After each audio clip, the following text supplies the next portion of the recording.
Buenos días a todos, quizás buenas tardes a muchos. Hay un poquito de sonido que está volviendo a mi ordenador. Quizás se pone en mudo. Muy bien. Yo agradezco a Trau Nutrition. Hay un computador que está con el sonido conectado. Hij hoort nog steeds Se puede. een Can echo you van een. turn your sound off because it's coming back? Muy bien. En los próximos 30 minutos vamos a hablar un poco sobre eficiencia alimenticia y como ha comentado Walter, vamos a hablar un poco de aspectos nutricionales, pero focar quizás con más énfasis en la vaca, que será más o menos la segunda mitad de esta presentación. Esta es un poco la historia de la vaca lechera en el mundo. Este ejemplo aquí en los Estados Unidos. Y aquí yo tengo la producción por vaca en libras, se divide por 2,2, tiene la producción en kilos, por lactancia en la industria americana, en las 9,3 millones de vacas. Y si miramos lo que ha pasado a lo largo de los años, desde la década de 70 hasta ahora 2020, en 2021 la vaca americana va a tener un promedio ahí de 11.400 kilos de leche. O sea, nosotros encontramos un incremento de producción lineal a lo largo de los años. Y eso se pasa en prácticamente casi toda industria donde el sistema de producción es intensificado, ¿sí? Y con este aumento de producción encontramos un aumento en la eficiencia de utilización de nutrientes. Entonces, si miramos lo que ha pasado en la industria lechera en el mundo, mejoramos la eficiencia de uso de nutrientes con el mejoramiento genético, lo que hace, por ejemplo, CRV, ¿sí? La selección de genética superior, tanto del lado de los toros, pero ahora con testes genómicos del lado de la hembra, para mejorar la nueva generación. Pero también implementamos programas nutricionales con mejora en la formulación de dietas, ¿sí? Mejora en calidad de forraje, mejora en conocimiento de las necesidades nutricionales del animal. Y al mismo tiempo también mejoramos las condiciones del ambiente donde vive la vaca. Y con todas estas mejoras, lo que se ha pasado es que esta vaca, que se nació en la década de 60, producía un promedio de 4.500 kilos por lactancia. Pero si miramos la vaca de hoy, es una vaca más grande, tiene un tipo lechero un poco distinto, una vaca más angular, más delgada, pero este animal ahora produce 11.500 kilos. Obviamente su potencial de producción es mucho más alto, pero lo que observamos en la industria, por lo menos en la industria americana, es que su producción promedio hoy está en 11.500 kilos. ¿Sí? O sea, hicimos mejoramientos largos a lo largo de los años. ¿Sí? Pero si miramos un poco el uso de nutrientes, ¿qué ha pasado? Simplemente mejorar la producción de leche o entonces leche corregido para energía, nosotros diluimos la necesidad de mantenimiento. Entonces, por ejemplo, en esta gráfica aquí tenemos una vaca produciendo 7 kilos de leche, muy baja producción diaria, una vaca produciendo 29 kilos de leche. Mira lo que ha pasado. De toda energía consumida por este animal, solamente 31% es destinado a aspectos productivos. Casi que 70% es utilizado para su mantenimiento. Simplesmente por aumentar producción de leche, diluimos los costos de mantenimiento. Y con esto ahora, esta vaca tiene casi que 70% de toda su ingestión energética destinada a producción y solamente 33% a su mantenimiento. Todavía, con el aumento de producción de leche a lo largo de los años, y aquí la referencia cero, el año de 1970, el punto 40 estaría el año de 2010. ¿Qué encontramos? Es que la vaca de hoy es una vaca más grande, ¿sí? Y por ser más grande, es una vaca con mayor mantenimiento. Es una vaca que come más. por supuesto, porque tiene que producir más, tiene que consumir más alimento.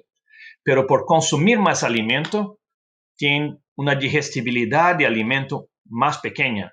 Y esto es debido principalmente a una tasa de pasaje del nutriente o del alimento, sea una forraje, un alimento concentrado, más rápida. Para la vaca de hoy, consumir 28, 30 kilos de materia seca, tiene que tener un tiempo de retención de alimento en rumen un poco más corto.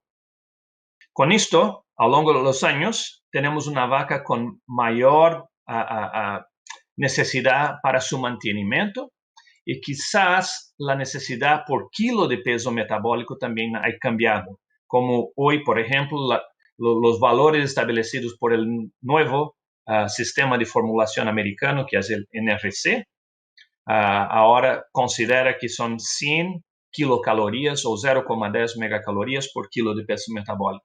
Esto para llevar en consideración toda su necesidad de mantenimiento, actividad física, que no sea las necesidades para producción de leche y recuperación de peso o de tejido corpóreo. Muy bien, si miramos cómo nutrientes son utilizados, tenemos la energía bruta de un alimento, o sea la cantidad de energía contenida en este alimento.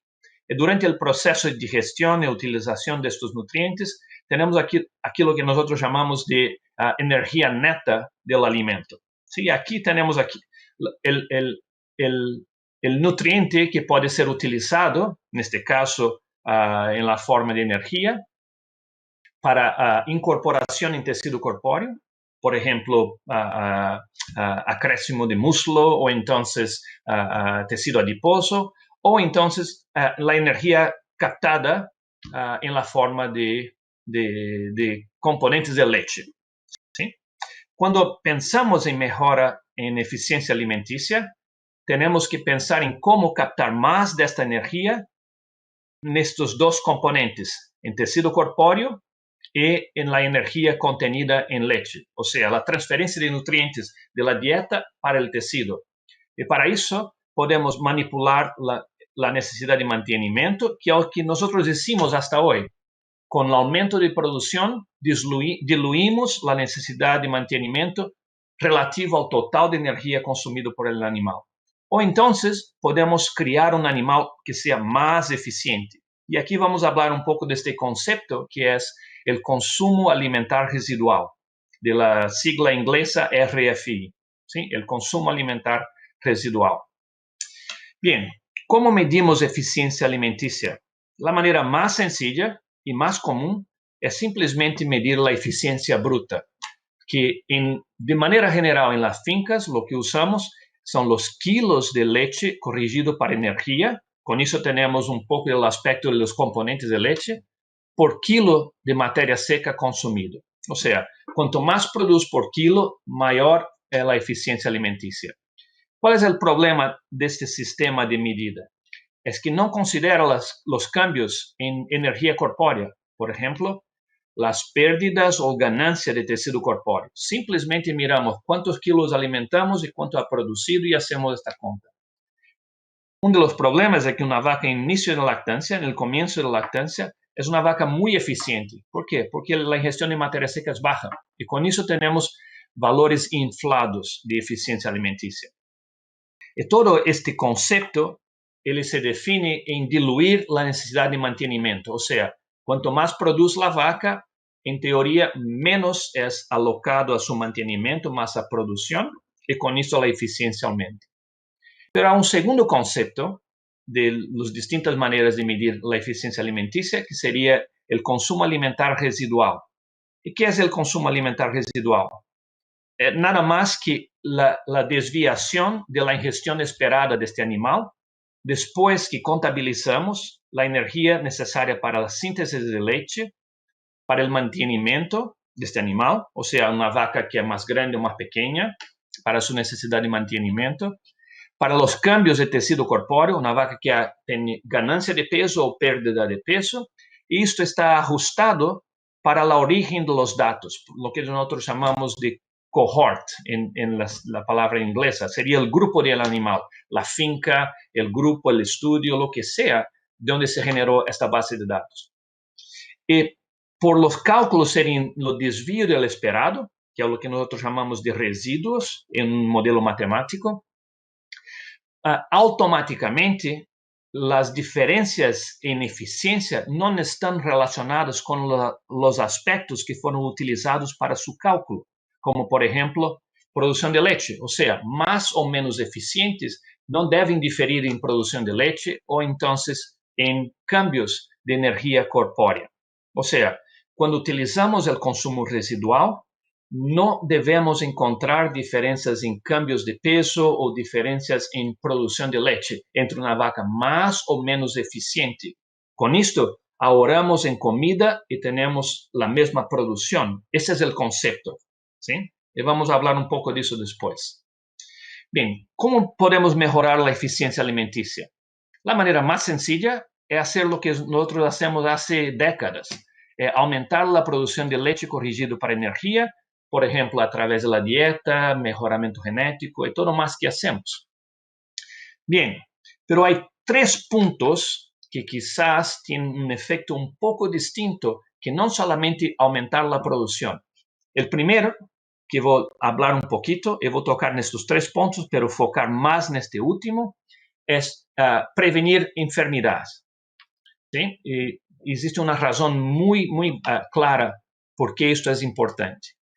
El segundo punto es la formulación propiamente dita de la dieta, ¿sí? Y vamos a utilizar un ejemplo para esto. Y por último, la habilidad intrínseca del animal utilizar mejor los nutrientes que fornecemos en la dieta o que son consumidos. Bien, mira un poco esto. Esos son datos de Alex Bach, un investigador de España, donde él evaluó datos de la literatura, donde contabilizó la energía consumida por arriba del mantenimiento de la vaca, ¿sí?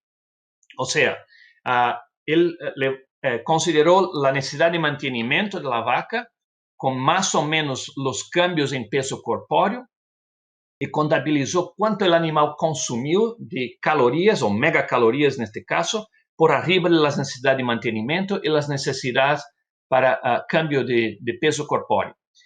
Y al mismo tiempo contabilizó la energía secretada en leche. En teoría, si la historia está bien, esta relación debería ser lineal y caer exactamente en la línea que está aquí en puntos. ¿Sí? O sea, el animal que consume más, convierte más en productos. Imagina que esto sea leche corrigido para energía.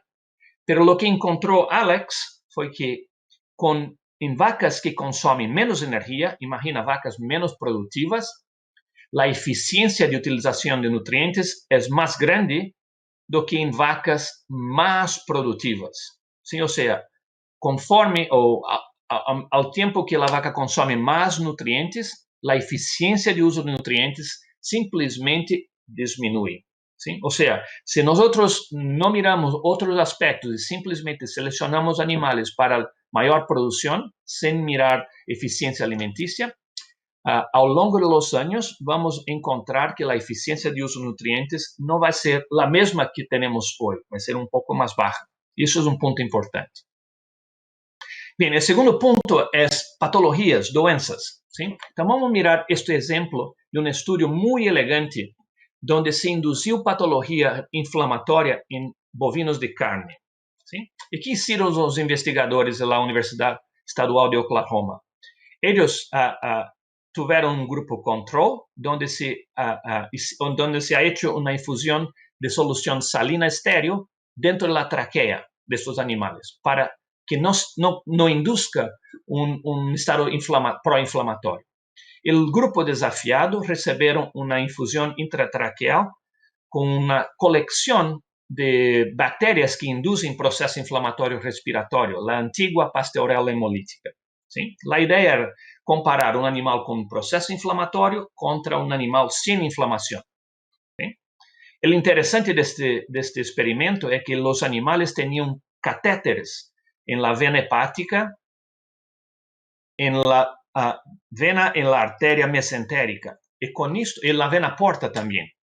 en la vena porta. Y con esto, con la utilización de marcadores, se puede medir el flujo de sangre que llega al tejido y que sale del tejido. Y medindo la concentración de nutrientes en el sangre venoso y arterial, ellos podían calcular la extracción o la producción de nutrientes por el tejido. ¿Sí? O sea, por diferencia veno-arterial, puede-se calcular se el tejido ha producido un nutriente o ha utilizado un nutriente durante el proceso inflamatorio comparado con un animal con salud. ¿Sí? Entonces, estos animales tenían catéteres que salían por la espalda del animal aquí, se coletaba sangre continuamente y medía un montón de cosas, pero yo voy a enfocar solamente en aminoácidos para utilizar esto como un ejemplo. Y voy a hacer un paralelo entre este animal con doença respiratoria y esta vaca con una doença inflamatoria uterina, una vaca con metritis postparto, que induce muchos de los síntomas sistémicos que una doença inflamatoria. Muy bien, ¿qué encontraron ellos? Aquí están los aminoácidos esenciales. Toda vez que los valores están por debajo de 0, significa que el tejido hepático utilizó más do que produció. En el caso de aminoácidos esenciales, la inducción de proceso inflamatorio aumentó el uso de estos aminoácidos. Si miramos los no esenciales, hay una diferencia. Ahora, el tejido hepático ha producido aminoácidos no esenciales, como es esperado. Pero los animales con desafío inflamatorio, el tejido hepático utilizó más do que produció. Con eso tenemos esta diferencia entre los tratamientos. ¿Y qué significa esto? Esto es el equivalente proteico de 8 kilos de leche. ¿Sí? O sea, procesos inflamatorios agudos, patologías postpartos, no solo hacen con que la vaca coma menos, pero altera la utilización de nutrientes y más es utilizado ahora para aquilo que nosotros consideraríamos su mantenimiento, que sería utilizar nutrientes para combater un proceso patológico. Muy bien.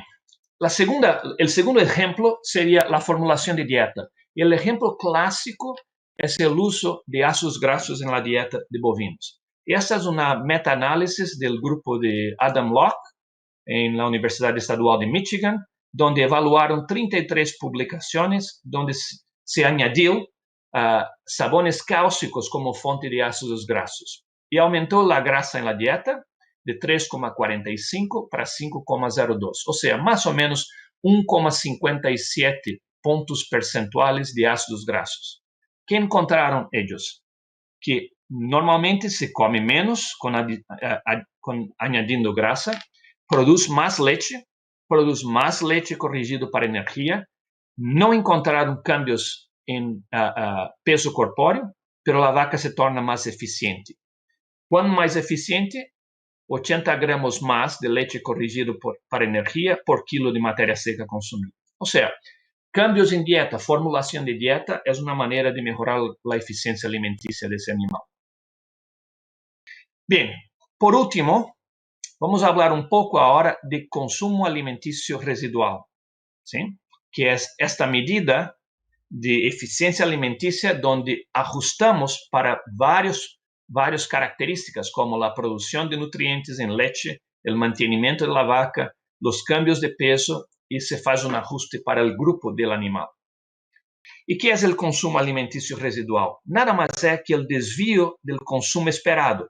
Por ejemplo, aquí tenemos el consumo observado de un grupo de 380 vacas. Están en libras de materia seca. Imagina aquí a los 54 libras de materia seca, más o menos 23 kilos de materia seca. Esta vaca aquí era esperada consumir 44 libras de materia seca, pero ha consumido 55, es una vaca con baja eficiencia. Pero mira esta vaca aquí, era una vaca que era esperado consumir más o menos 60 libras o 28 kilos de materia seca, pero ha consumido 47 libras. O sea, los puntos que están por debajo de la línea son las vacas con más eficientes, que tienen un consumo residual negativo. Las vacas por arriba son las vacas que han comido más do que se esperaba, son las vacas con menor eficiencia alimenticia. E nosotros queremos un consumo alimenticio negativo, do ponto de vista de consumo residual alimenticio. ¿Sí? Bien, ¿por qué esto es importante? Porque hoy nosotros sabemos que existe un componente genético para esto. Hay variabilidad genética en la población y esto es un componente de una heredabilidad moderada de 14% hoy. Bien. Y si miramos los toros en la base de datos de toros de la raza frisona holandesa en los Estados Unidos, encontramos que hay un rango de valor genético, aquí el valor predito que será transmitido a su progenie, de menos 360 libras hasta más 390 libras. O sea, un rango aquí de más o menos casi 780 libras, más o menos entre el toro más eficiente y el menos eficiente, más o menos 350 kilos de diferencia en la progenie en gestión de materia seca durante toda una lactancia. O sea, casi que 1 kilo por día a menos de ingestión de materia seca entre el mejor y el peor toro para consumo residual. Bien, esto 14% de heredabilidad es bueno. Sí, es bueno. Si miramos para producción de leche, el componente genético que explica la variabilidad fenotípica de producción de leche es 20%. Si miramos consumo residual es 14%. Si miramos aspectos de salud, son mucho más pequeños. ¿Sí? El componente ambiental es mucho más importante. O sea, podemos seleccionar para esto. Miramos el ejemplo de esta vaca. Es una vaca de un estudio que hicimos hace un par de años, donde hay producido promedio de 48 kilos de leche corrigida para energía y hay consumido solamente 21 kilos de materia seca. Su consumo esperado era de 24, o sea, su consumo alimenticio residual es negativo de 3 kilos, ¿sí? Ajustado para cambios de peso y todo más. Esta es una vaca que durante su lactancia ahorraría cerca de $320 con base en su desempeño fenotípico. ¿Sí? Una vaca mucho más eficiente. Bien, podemos encontrar estas vacas superiores. ¿Sí? Y esta es la pregunta que hicimos hace un par de años en una serie de estudios que fueron recientemente publicados. Y vamos rápidamente a hablar sobre eso y ahí terminamos la charla y ojalá tenemos un poco de discusión. Nosotros tenemos como preocupación es que vacas más eficientes quizás por consumir menos van a tener seguramente un balance energético más bajo, ¿sí? Pero no sabíamos si van a perder más peso y si estos cambios tenían una implicación en, por ejemplo, la salud y la fertilidad de esta vaca. Entonces, el objetivo de los estudios que hicimos fueron determinar las asociaciones entre el consumo residual fenotípico ahora, no es genético, es fenotípico, de vacas en medio en lactancia, con los cambios de tejido corpóreo en el comienzo de la lactancia y desempeño productivo, salud y sobrevivencia. Y por último, con el desempeño reproductivo de estas vacas. Entonces, son dos estudios. El primer estudio con 400 vacas, el segundo estudio con 850 vacas, con consumo alimenticio por los primeros 3 meses postparto. ¿Sí? Y ahí calculamos el consumo residual y evaluamos lo que ha pasado con estas vacas durante toda la lactancia. El diseño experimental es más o menos lo mismo y debido al tiempo que tenemos, yo voy a pular algunas cositas aquí. ¿Sí?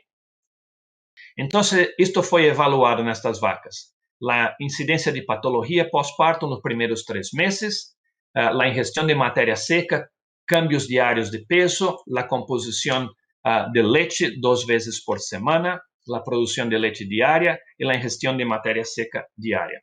El peso corpóreo fue ajustado para condición corporal. Por ejemplo, pérdidas y ganancias de peso de una vaca más gorda tienen más calorías do que cambios de peso de una vaca más delgada. Y evaluamos la reproducción durante toda la lactancia. Bien, rápidamente. Aquí dividimos las vacas en cuartillos de consumo residual. El número 1 son las vacas con mayor eficiencia. El número 4, las vacas con más baja eficiencia. Y miramos lo que ha pasado en las primeras 5 semanas de lactancia. Esto fue calculado en medio de lactancia y el desempeño productivo fue evaluado durante el comienzo de la lactancia. Si miramos el balance energético, vacas que comeron menos tienen balance energético calculado más negativo, pero los cambios de peso corpóreo no diferieron. O sea, eso es un punto importante, es un problema de la manera como calculamos balance energético. Desafortunadamente, no lleva en consideración la capacidad intrínseca de la vaca, porque no sabemos esto. Pero mira, estas vacas más eficientes comieron menos, produjeron la misma cantidad de leche corrigido para energía y tuvieron exactamente los mismos cambios de peso corpóreo en las primeras 5 semanas por parto. Fueron más eficientes en incorporar nitrógeno de la dieta en nitrógeno de leche. O sea, un animal más eficiente. Bien, ¿qué pasó durante las primeras 15 semanas? Siempre comieron menos, ¿sí? Do que las vacas menos eficientes. Estas son las más eficientes y aquí las menos. Pero produjeron exactamente la misma cantidad de leche corrigida para energía. Y con esto, la eficiencia bruta de kilos de leche corrigido para energía por kilo de materia seca fue siempre más alta para las vacas de mayor eficiencia alimenticia, de consumo residual negativo. Bien, ¿qué pasó con las patologías postparto? Nada. Incidencia de placenta retenida fue exactamente la misma, de metritis exactamente la misma, de mastitis exactamente la misma, desplazamiento de abomazo lo mismo.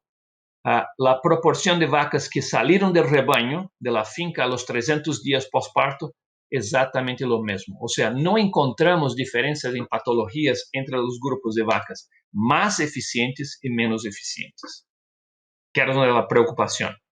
Pero, por supuesto, vacas con menor consumo residual negativo, tienen un cálculo de balance energético más bajo, ¿sí? Por definición, comer menos resulta en balance energético más reducido. Pero mira lo que ha pasado con los cambios de energía corpórea. No encontramos nadie de asociación. O sea, una vaca que comió menos, que fue más eficiente, tuve el mismo cambio de energía corpórea que la vaca que comió más, la menos eficiente. Esto es muy importante porque cuando calculamos balance energético, no tenemos la menor idea de la capacidad del individuo de utilizar nutrientes. Utilizamos un valor único para todas las vacas y con eso cometemos errores. Y esto aquí prueba este aspecto, que es importante. ¿Sí? El segundo aspecto es que el consumo residual en medio de lactancia está asociado con el consumo residual en comienzo de lactancia. O sea, esto se repite en varios estadios de lactancia. Hay una asociación. Vacas más eficientes en el medio son también más eficientes en comienzo de lactancia. ¿Y qué pasó con la reproducción? Aquí ahora tenemos 860 vacas. Aquí están las más eficientes y las menos eficientes. Esta es la proporción de vacas inseminadas. No encontramos diferencia. 98% de las vacas recibieron al mínimo una inseminación. Esta es la preñez, la primera inseminación basada en el diagnóstico en el día 74. Hicimos el diagnóstico por ultrasonido al 32, reconfirmamos a los 45, a 46 y después a los 74. Entonces aquí ya tenemos contabilizado las pérdidas de preñez. Y encontramos nadie de diferencia. Pero mira lo que ha pasado durante toda la lactancia. Las vacas menos eficientes también fueron peores en reproducción. La tasa de preñez a cada 21 días, que es la métrica que utilizamos en la finca, más común aquí en los Estados Unidos, fue más alta en las vacas más eficientes do que las vacas menos eficientes. Aunque estas vacas comieron menos kilos de materia seca, ellas tuvieron una tasa de preñez de 4,8 puntos más altas que las vacas menos eficientes. Eso significa que para cada 100 vacas que no están preñadas después del periodo de espera de voluntario, este grupo de vacas aquí, nosotros tuvimos 4,8 preñeces más a cada 3 semanas do que este grupo aquí. Bien, o sea, si miramos las 25% de vacas más eficientes, comeron menos y produjeron la misma cantidad de leche. ou seja, estas vacas tiveram menos eficientes, tiveram maior ingestão de matéria seca e, ao mesmo tempo, tiveram um resultado reprodutivo que não foi mais favorável. Sim, na verdade, foi pior. Ou seja, essas vacas são ineficientes em vários aspectos, não só no aspecto produtivo de uso de nutrientes, mas quizá há uma associação com aspectos reprodutivos. E nós sabemos que essa associação existe um componente genético hoje. ¿Podemos selecionar para esto? Y la respuesta es sí, podemos. Existen marcadores genómicos que están siendo identificados con base en una población referencia para ser utilizado principalmente hoy para toros, pero eventualmente también para vacas en programas de mejoramiento genético. En la industria americana, y yo diría que probablemente en toda la industria del mundo, hoy hay maneras de seleccionar animales que son más productivos y al mismo tiempo más eficientes en el uso de nutrientes. Lo que usamos en los Estados Unidos es una sigla que nosotros llamamos Feed Saved. ¿Sí? El Feed Saved, deja pasar esto aquí rápidamente, porque esto es feito por los geneticistas, las predicciones para cálculo de eficiencia alimenticia, pero Feed Saved incorpora dos fenótipos importantes. Un es el consumo residual. El segundo es el tamaño corpóreo, lo que nosotros llamamos de composto corpóreo. ¿Sí? Existen razones para eso, quizá podemos discutir en la parte de preguntas. Pero si miramos esta vaca aquí, vamos a mirar una vaca como ejemplo aquí. Esta vaca C. ¿Sí? Esta es una vaca que tiene un consumo residual negativo de 200 libras por lactancia. O sea, come 200 libras menos do que o esperado. Aunque produz lo mesmo que as outras vacas, ¿sí? Ser más o menos 11.800 kilos de leche. Pero esta vaca también tiene un componente corpóreo, de tamaño corpóreo negativo, o sea, una vaca más pequeña. ¿Sí? Con esto, esta vaca, cuando calculado en la fórmula de economía alimenticia o feed saved, esta vaca espera-se que su progenie, o sea, sus hijas, van consumir 428 libras menos de alimento por lactancia con la misma producción de leche. ¿Sí? Bien, mucha gente se preocupa con la selección genómica o genética con este fenótipo de feed safe porque incorpora el tamaño corpóreo de la vaca. Y la idea del tamaño corpóreo es reducir la necesidad de mantenimiento. Y si seleccionamos de manera incorporando feed safe nos programas de mejoramiento genético, la expectativa es que en la industria americana vamos a disminuir el peso adulto de una vaca en 23 kilos en los próximos años. Pero tenemos que lembrar un aspecto importante, es que existe una correlación genética negativa entre tamaño corpóreo y producción de leche. O sea, seleccionar vacas más grandes generalmente está asociada negativamente con producción de leche. Todavía, alimentar las novillas mejores, aumentar su desarrollo corpóreo, aumenta la producción de leche. O sea, do punto de vista fenotípico, animales mejores desarrollados son más productivos. Pero seleccionar para grandes animales no significa aumentar la producción de leche. Bien, un poco do que tenemos disponible en la industria. Esto es un poco el aspecto de la distribución de los toros para feed saved. Se acuerdan que feed saved incorpora consumo residual y composto corpóreo, ¿sí? O sea, es un fenótipo un poquito diferente de solamente consumo residual. Con esto el rango es un poco más largo y hay una variabilidad genética mayor, ¿sí? Bien, por último, ¿qué queremos?